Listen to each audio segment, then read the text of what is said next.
Paul's most passionate letter. The Galatians are drifting back to law-keeping, and Paul is alarmed.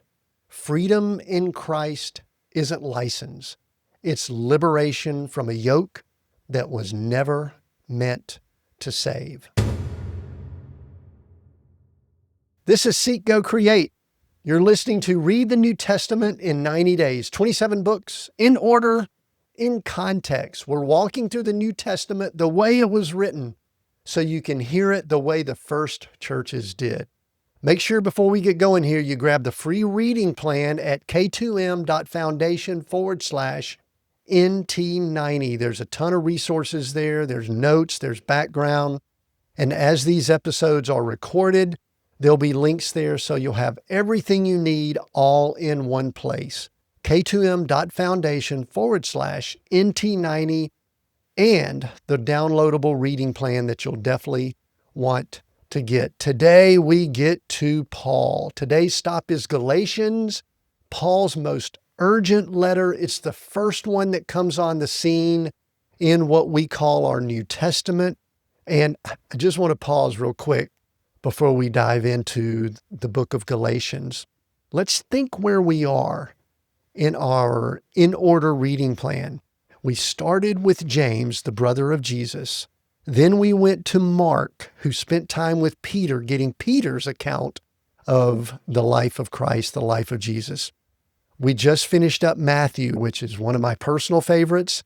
And Matthew was one of the apostles, and we get his account of spending time with Jesus. Now we get to who had the one that has more written in the New Testament than anyone else, and that is Paul, the one that had the experience on the road to Damascus with Christ.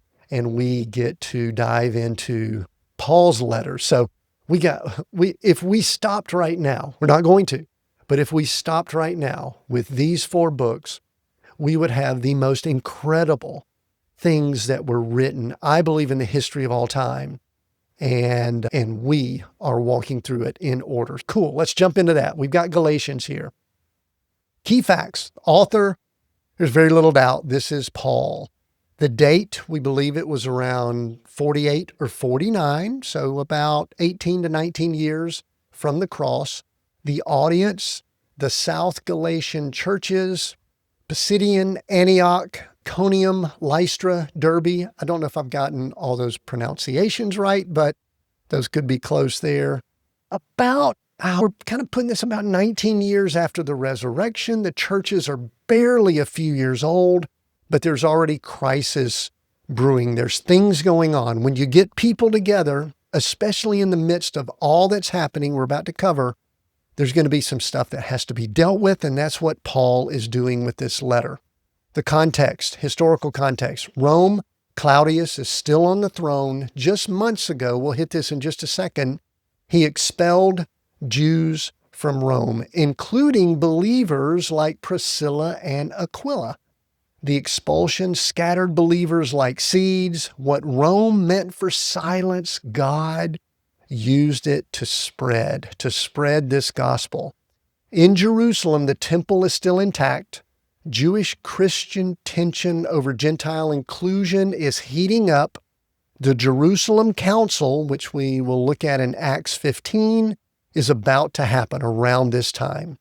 The church, Galatian churches that were planted by Paul just months earlier, maybe a year or so earlier, young believers, no scriptures, no trained leaders.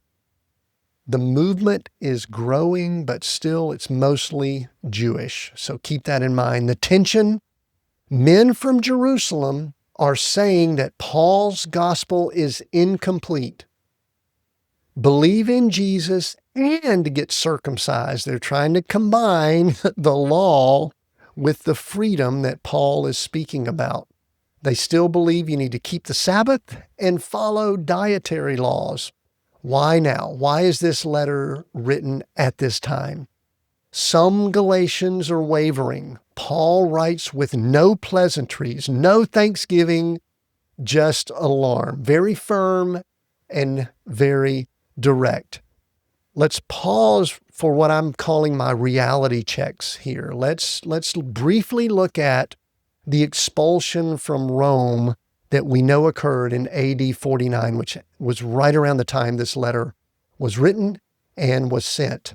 Claudius expelled Jews from Rome. We're not sure exactly why, but it could have been because of the friction between what we now know are Jewish Christian believers and the faithful Jews.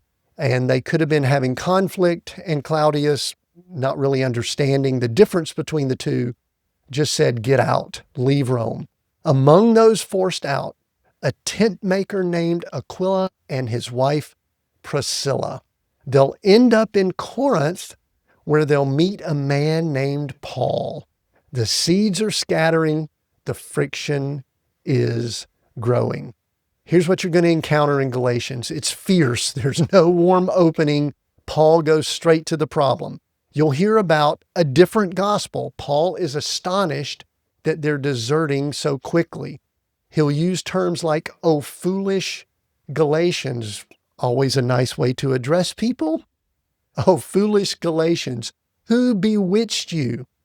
He'll talk about the law as guardian. It held us until Christ came, but now faith has arrived. Sons and daughters of Abraham, not by blood or circumcision, but by faith. He will talk about freedom. For freedom Christ has set you free. Do not submit again to a yoke of slavery. That's how he terms the law.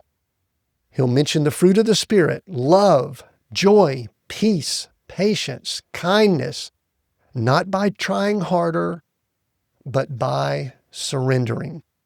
If righteousness came through the law, then Christ died just 18 years earlier for nothing. He is reminding the Galatians of that powerful message. Now, you're going to be reading Galatians over the next 3 days. If you're following the plan, you're going to go chapters 1 through 2, then 3, 4, and then 5 and 6. Again, I encourage you, if you can, try to sit down and read the whole thing at once. Maybe over the next few days, read it a few times.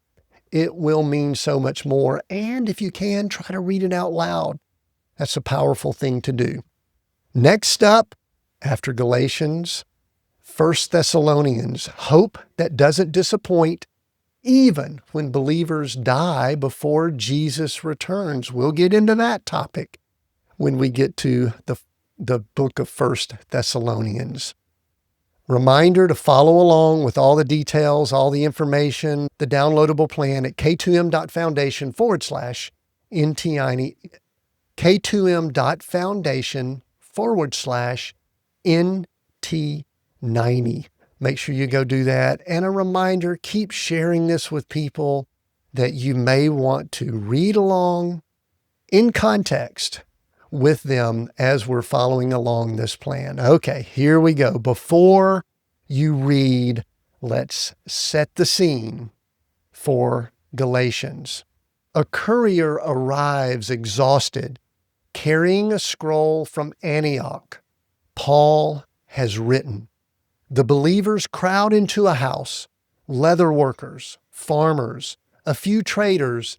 They remember Paul well, the man who was stoned in Lystra and left for dead, then got up and kept preaching. The scroll is unsealed. I am astonished that you are so quickly deserting him who called you in the grace of Christ. No thanksgiving, no blessing. Paul goes straight to the problem. Now, let's read.